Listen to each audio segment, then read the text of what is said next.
Good morning, traders, and this is your DAX day trade setup for today. So the sideways confusion continues. We've ended up with another red bar, but I just want to highlight something here. You can see how the close of the last 4 days has pretty much happened in the same area, okay, which is 12,732. Okay, so is there significance to that at the moment? Not necessarily. It is a level here. It is a fractional to the downside. But are they trying to break through there? Are we just seeing that that is the fair value price for this index at the moment? Who knows? Okay. At the moment, I think we've been led by the US markets. We've got the elections in 2 weeks. We've got stimulus noise. We've got politicians playing games. We've got Twitter on fire at the moment with the different politicians. So I think that's pretty much what's going to drive this right now. And as I've said for most of last month and this month, this index is not something that excites me just yet. Okay, so let's just get down to the 3 hour. Now again, you can see massive move down, massive move up, massive move down, and then sort of a move to the downside. But look at the buyers that were scaling in here through yesterday. So those two pin bars there, that's almost a tweezer bottom until we got the closing bar, which came down.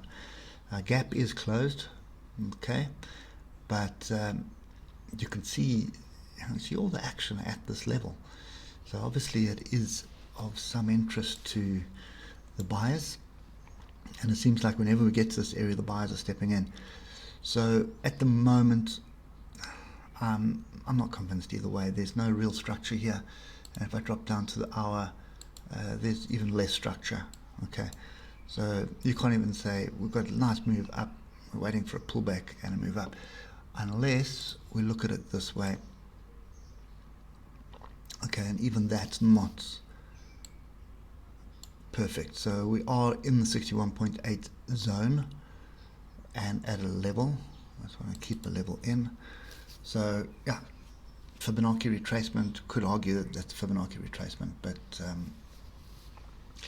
personally I think what you're looking for is your trading is going to happen off lower time frames, and unfortunately yesterday would have been, I wouldn't say impossible, but you can see you were flirting with the moving average, so it would have been looking for shorts to continue the trend of the day before.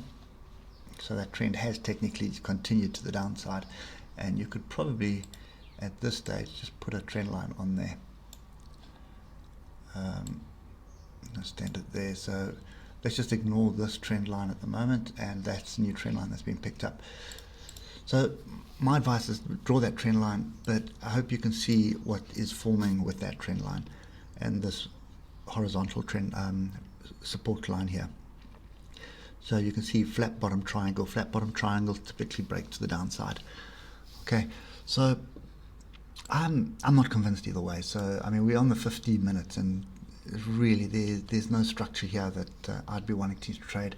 And if I drop down even further to the 5 minutes, you can't trade that. As much as you'd like to, or as much as I would like to, there's just no ways. Okay, I use the moving average as a trend indicator, and when we're up and above and below the moving average like that, that's just my warning bell that says stay out of it until you find some structure. Okay, so for me, I'm still staying out of the DAX. Not really interested in this at the moment. We do have, I'm not going to call it structure, but we do have some total confusion there from yesterday. And I wouldn't be surprised to see it continue, but there is already noise on the stimulus package that's coming out this morning, so who knows. Okay, and then the next thing is the DAX itself. So the US futures are all up sort of 0.5%, and the DAX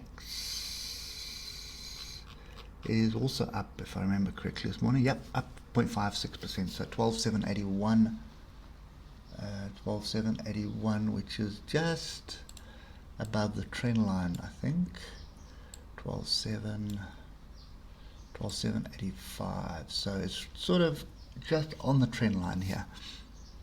Okay, so yeah, if we do get above I'm going to put this level in here so you can see this inside tail here. If you do get above that 12,794, I'd expect us to probably move to the upside. It wouldn't surprise me to see us move to 12,961 area before coming back. And maybe what we're going to, I think, sorry, let me just start that again. So if you look at the US markets, we have a range forming. There's lots of structure that's looking like where the top and bottom of the range is. I haven't seen that on the DAX yet, so this could be the bottom that's forming, and then you'll probably find that the top of the range be here in 12,961, and then we just muck around here for the next 2 weeks. If that is the case, it will be sort of an opportunity to do some range trading. It's a 236 point move, but that's going to be on the lower time frames. So my advice to you still stays the same. Whatever you do, get onto the lower time frames, watch your charts if you've got time, and trade on the lower time frames. If you can't watch your charts, stay away from it, because it's going to be volatile right up until the end of the elections, and we're 2 weeks out. Okay, so anyway, guys, that's it for me today. I know it doesn't help you that much, but rather be cautious and be patient. We'll catch up with you tomorrow. Cheers for now.